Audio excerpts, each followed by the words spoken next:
International broadcast is live. Latest dad stories. Latest dad tales. Bring it to you 2 weeks later. Yeah. It's on dad time. Yeah, not timely at all. You probably already Eventually. don't care.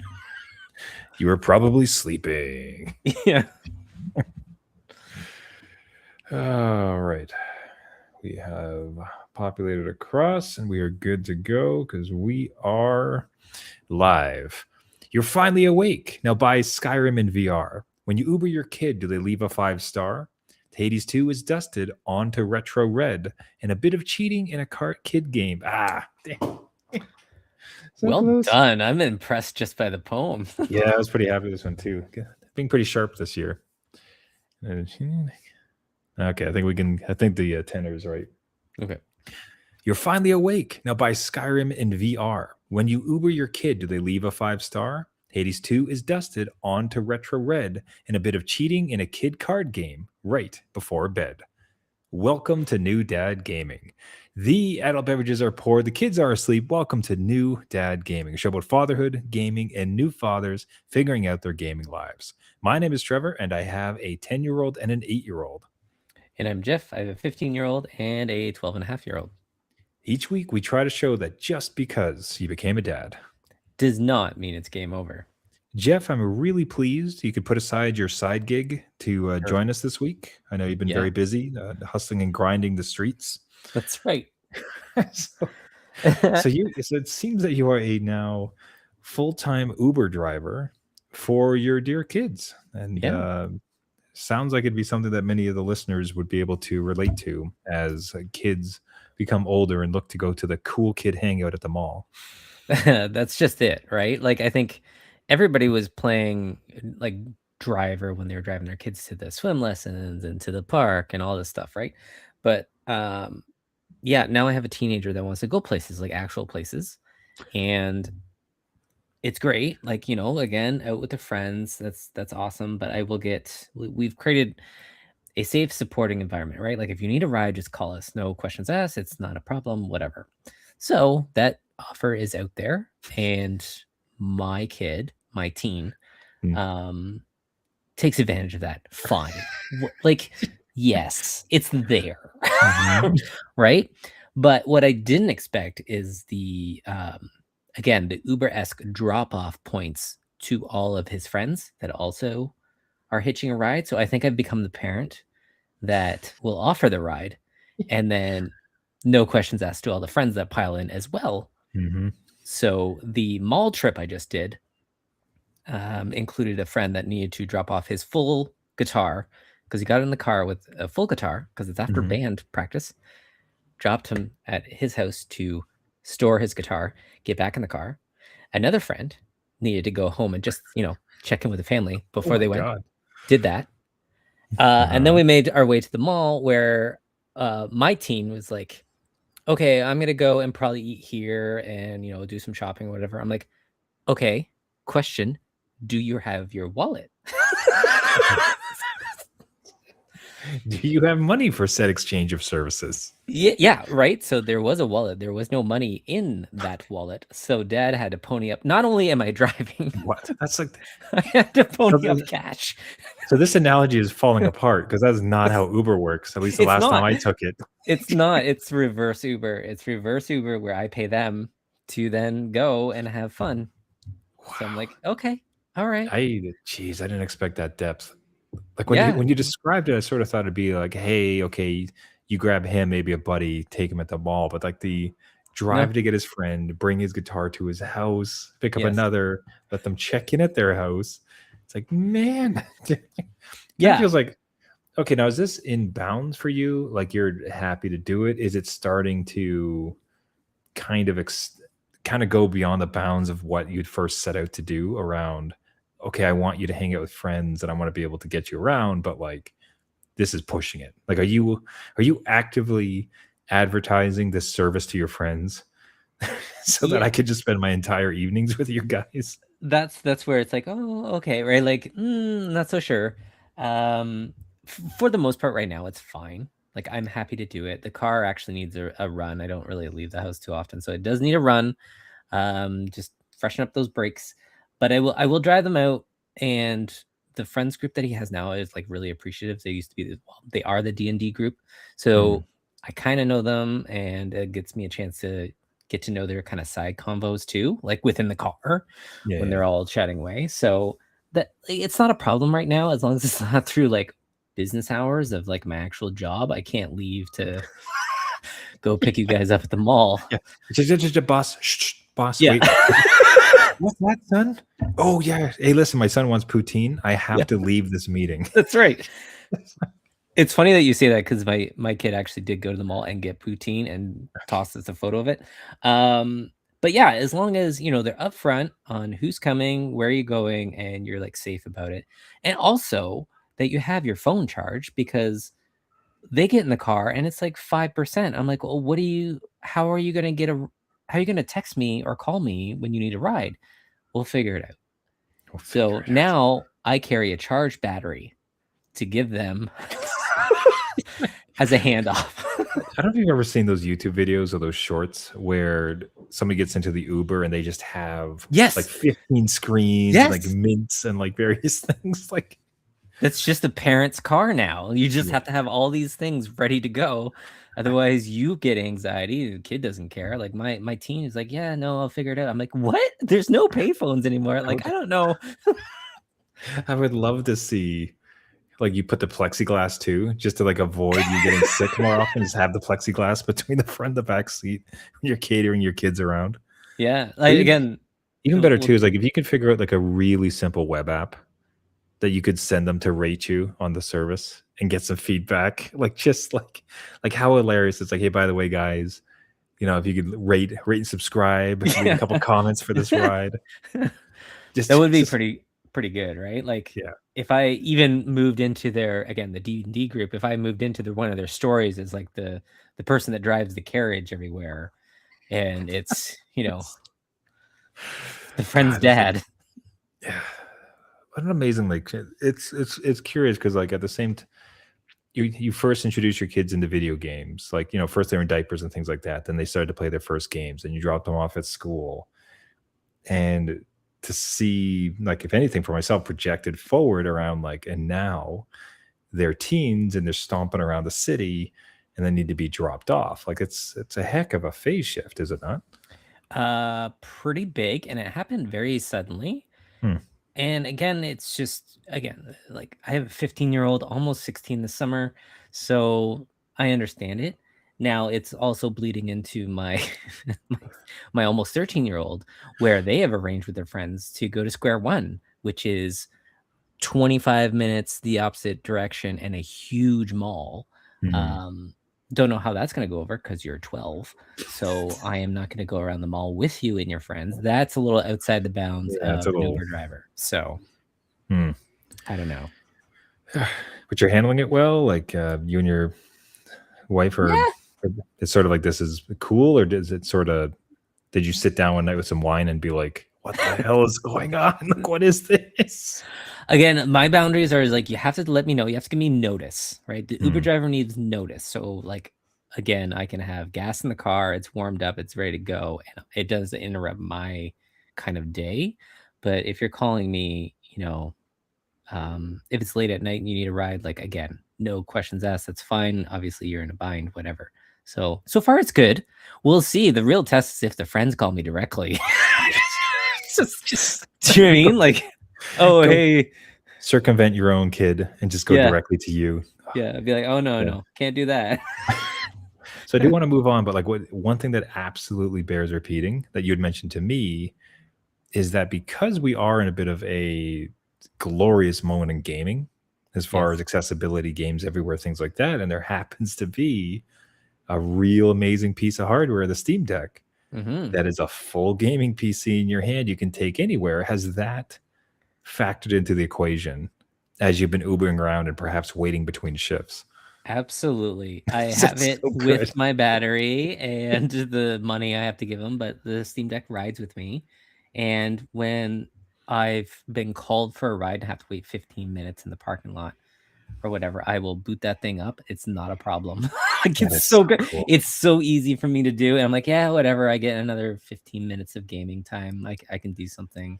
And then quick save, put it to sleep, and off we go. So not a problem to me. Again, 5-star service here. I mean, Just willing to wait. Like I can crank out some hours here. Don't yeah, have to worry about Kingdom Come Deliverance 2 is shiny on this thing, so we're doing wonderful. that's right. Yeah. See, that is cool. Like, if anything, it does make me feel bad for making my parents wait whenever they were chauffeuring me, because it's like, oh good yeah, luck with your crossword, Dad. I guess. yeah, they got nothing. Yeah, it's That- dark outside, like nothing, no crossword, nothing. Modern day, we got like smartphones, like videos, Netflix, got like Steam Decks. What am I gonna do? Oh, it's all souped up. Hey, gaming dads, have any of you transferred into a chauffeur recently? Has it been a similar experience? Have you found use for portable gaming in such situations? Write into us at New Dad Gaming, newdadgaming.com.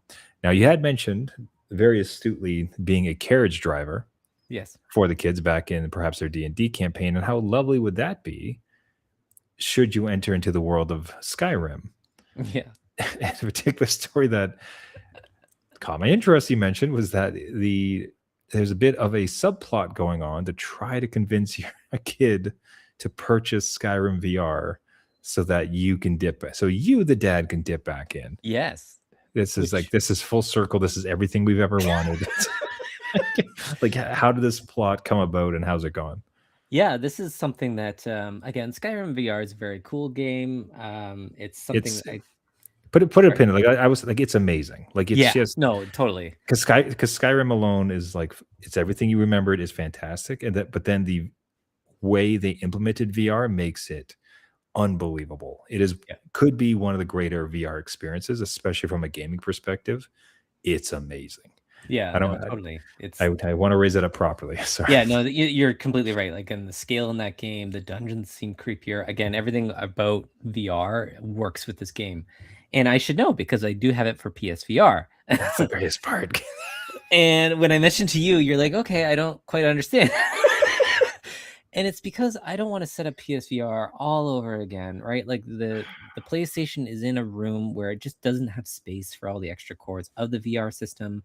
It's down here in some box that I don't want to fish out. And really, you're dealing with vanilla Skyrim at that point.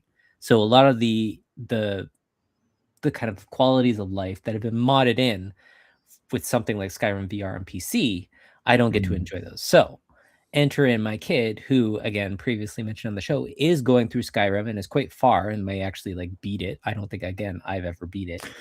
But they're really taken back by it, and they've noticed the VR version, and they've been waiting for it to go on sale. And I'm like, you know what?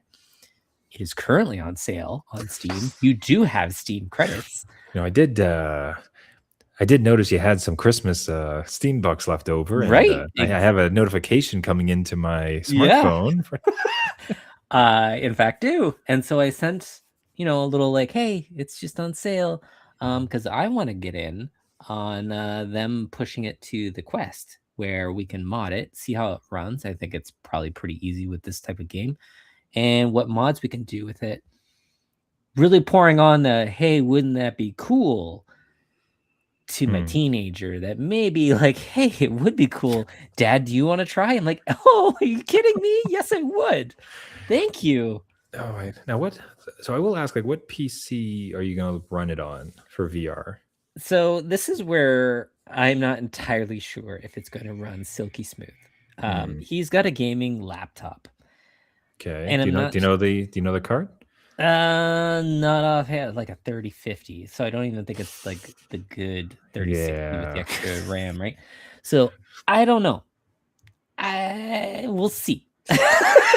Skyrim is like, it is what it is, but you do have to render it twice at 90 frames a second or something, like, so it can get pretty taxing.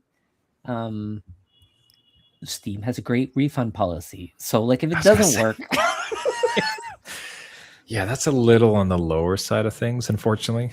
So I've had decent success with a 4060, which is not the by any means like a beefier Like, Yeah. sorry, compared to a 3050, but it's not like it's like, oh my god, you have a 4060. Like, it's considered sort of like the plebe or like the public's version of a gaming card. So I don't want to, but 3050 feels like Laptop. you're gonna be laptop. Not You're even gonna be close.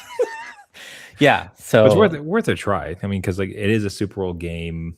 Hopefully, it's been optimized with the mods and everything else. So yeah, give it a that's shot. what Bethesda does. And yeah. No, again, the modding community is very great. So I don't know. It's an opportunity to see if it works. But yeah, I wasn't gonna buy it and have it not work. Because can't do that. I can't recall with like kids. I don't know that it's really paid off yet, but I've always hoped that like they wanted to purchase a game like on Switch or on like I could think for instance, like they recently got into, they were playing Overcooked with friends. Oh yeah. And then they asked if they could spend, I think it was some of their Christmas money on Overcooked 2. And even that, like, it's not as if that was not something I was incredibly interested in, but it's certainly something that's like that. This feels like it'd be a lot of fun, especially for all of us. Like, I'd be super stoked if you guys bought Overcooked 2. So you start to see that kind of piling in where it's, but how would you buy some games, and how about we switch this dynamic a little bit, and you bring home the games this time, right? You think they kind of pick up on that, like less resistance? You're like, oh yeah, go for it. Like that sounds great. Why not? Sure, that sounds like a great deal. Yeah. I was thinking of downloading League of Legends. You're like, yeah. How about Overcooked? Yeah, that could be a lot of fun. That's great. Skyrim VR. Oh, I guess if you want it, that's fine. You know what? You could stay up extra late if we download it tonight. You never know. We're thinking of pooling our money and getting a PS5. Okay, go on. I'm listening. You want some extra money for like that second controller, right? Yeah. Well, keep me posted. We'll see if this pays off and you yourself get into Skyrim VR. That'd be cool to hear. See if it runs. Gaming dads, have you enjoyed the benefits of your kids playing a game, or have you kind of kept on top of it to suggest when they might be able to strike? Would love to hear about it at New Dad Gaming, newdadgaming.com. Now, so for myself, we'll pour one out. I wish we had some trumpets or something like that. I've beaten Hades 2. Yeah. It only took a couple months. You did it though. Yeah. Oh, it's a great ending, man. This title is just fantastic. I adore this. By far one of my favorite gaming series for sure. Like the gameplay of it, the loops, the storytelling, awesome, and the way it ended too, super cool. So the challenge, like I sort of found, was I don't think it's necessarily spoilers. I don't think, like, you beat a game and then there's like other stuff to do so you can get to 100%. Yeah, clearly, right? So in Hades 2, there tends to be a couple of other story threads that you can maybe like close off after you've accomplished the main task. And I can remember finishing it and just sitting there looking at it like,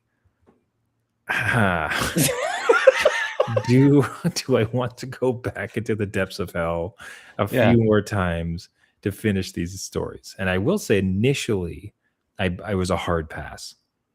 It was just, it's like, you know what, this was great. It was a great ending. There's a couple endings I want to check out. If anything, if I really get the urge to, I'll just YouTube it. Right. Which is a great change for like a modern world, right? Yeah. Where it's like every bit of content is just online. So it's going to save you some effort. What was interesting is like after a week or so had passed, I decided just to give it a shot.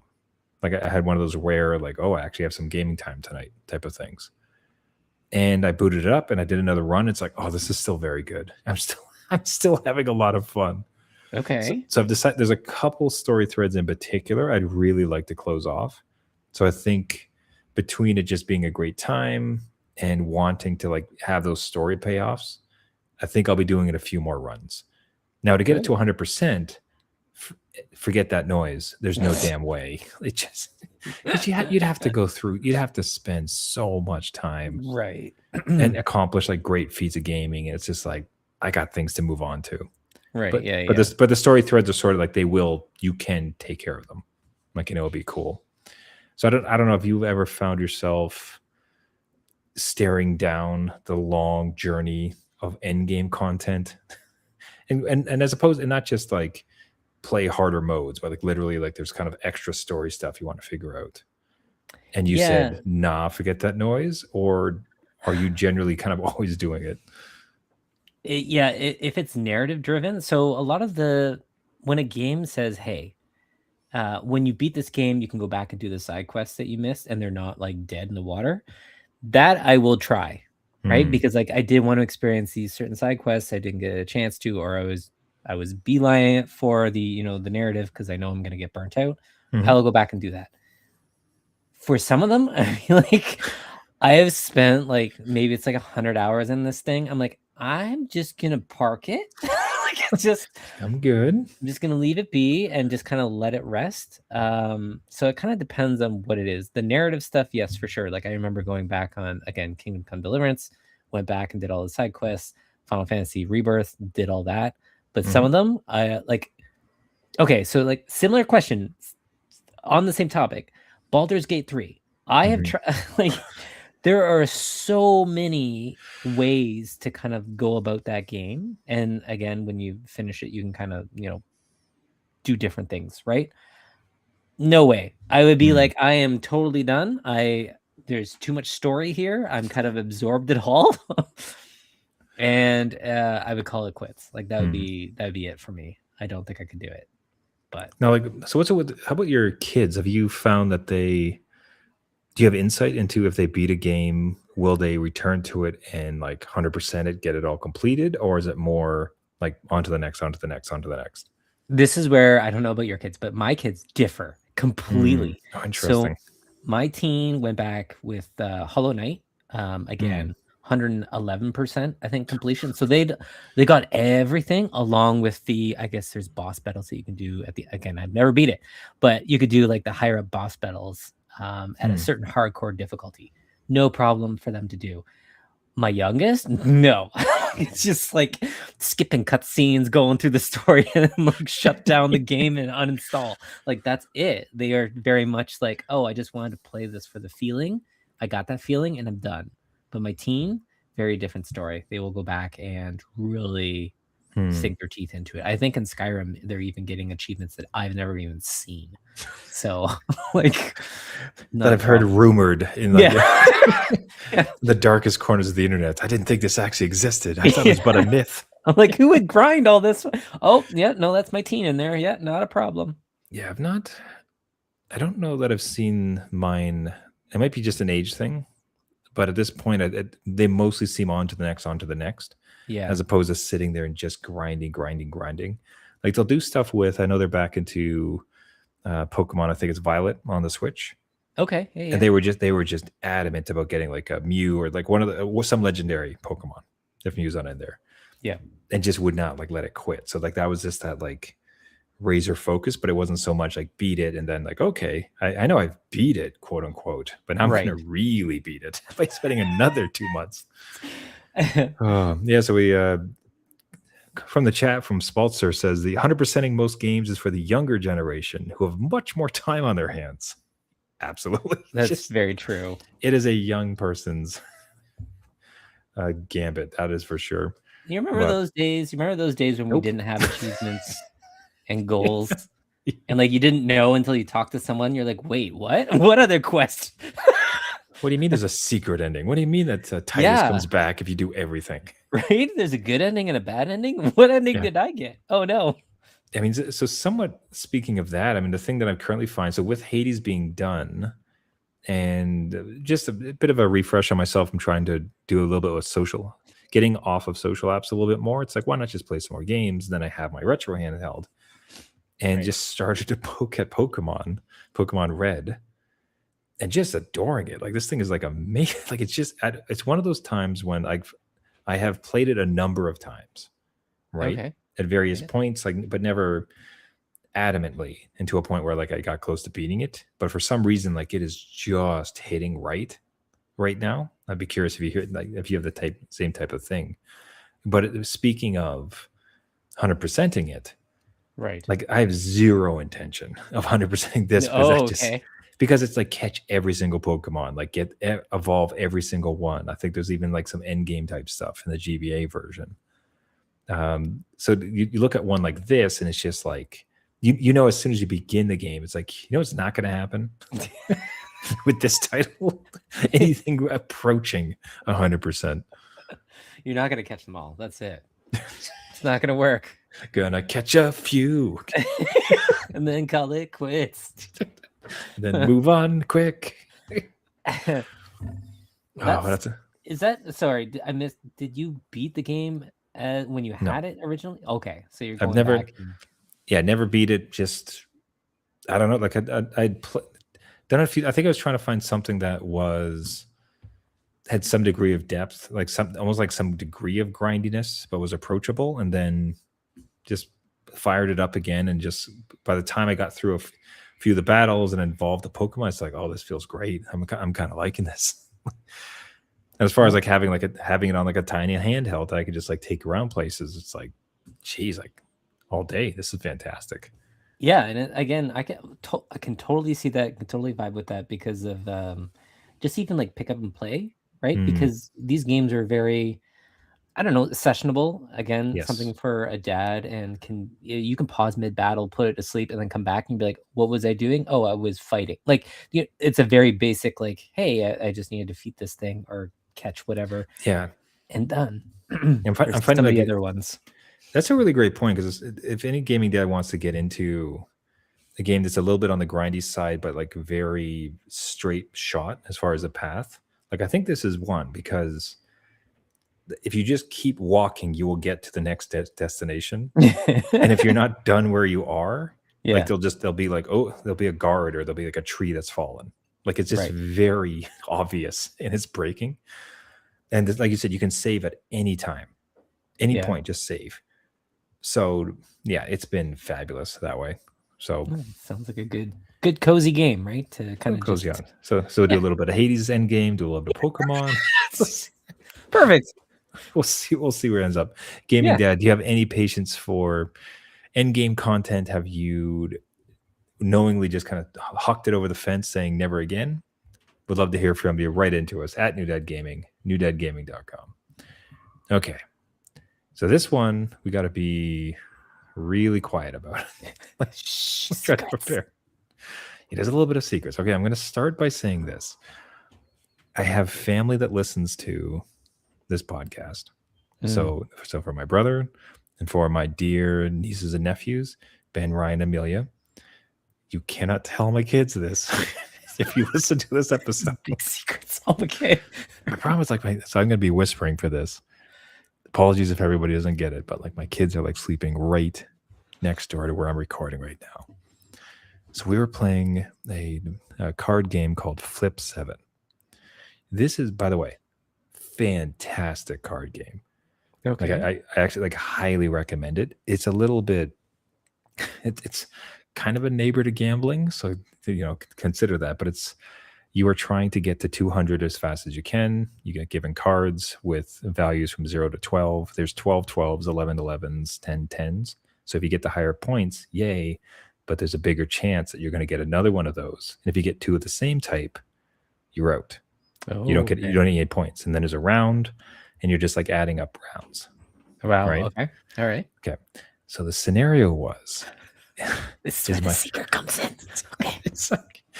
Is that my youngest was doing terribly, just zero luck, right? So dead last out of the four of us. All the rest of us had like a lot of points, and we're getting pretty close to 100. It's first person to 100. But all of a sudden he starts going on a small run, and then another run, and all of a sudden he's kind of in striking distance of 200. And then one of the things about the game is if you get 7, so by the name, Flip 7, if you get 7 different cards, everybody else gets out, and you get an additional 15 points. Okay.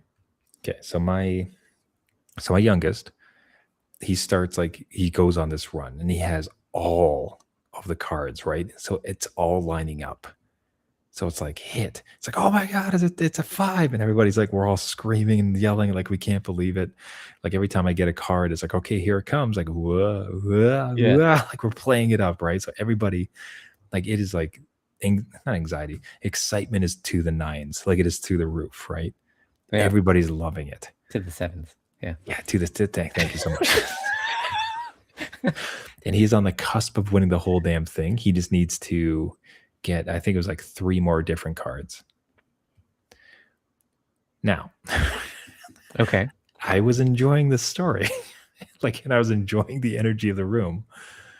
So every time between turns, when I was like flipping down the card, and everybody else is just like jumping up and down and screaming, I'm like, am I too? Like I'm talking, they're running around the house. Like this is how excited they are with it. I might have been looking at the next couple cards that I was going to be dealing to make sure that he was not going to bust. Right. Because everyone's screaming. I'm like, oh, that's crazy. I'm secretly on a table. It's like, nope, 12, nope, 7, nope, 8. Can't do that. I once had to change like 4 different cards to find one that would be different. And then finally it was. And here's this moment. He was going to get the 7. This would be for the victory. It's like I'm winding it up like, oh, boom, like lamb it down. Ah, that eruption. Just like unbelievable. Like the neighbors complaining, like the roof shaking, like everyone's screaming. Just this amazing moment. Kid comes from behind, wins the whole thing. Right. I almost lament recording this. Like I love this story. Because if the kids ever listen to this in future and realize it's either gonna be like a sweet, like, oh, dear old dad, or it's like that son of a bitch. Like he lied to me this whole time. I was gonna ask if this is a secret you take to the grave, or if they just find out through. Well, not now. It's on a podcast. It's on a publicly accessible podcast. Yeah. Well, I think it's a confidence booster. I mean, you definitely allowed a memory to happen. You just kind of. Every time we pull up this, and the thing is like now it's become a bit of a staple. Like we've been playing it basically every day. And every time we do, like you just get that recurrent memory. It's like, hey, remember that time? Right. And you'll have this sort of like bonding thing. So no, it's the right move. I just totally. If the wrong move might be admitting it on a podcast, if anything. But I just love the story. And it was so cool. Just please give us an update if something comes.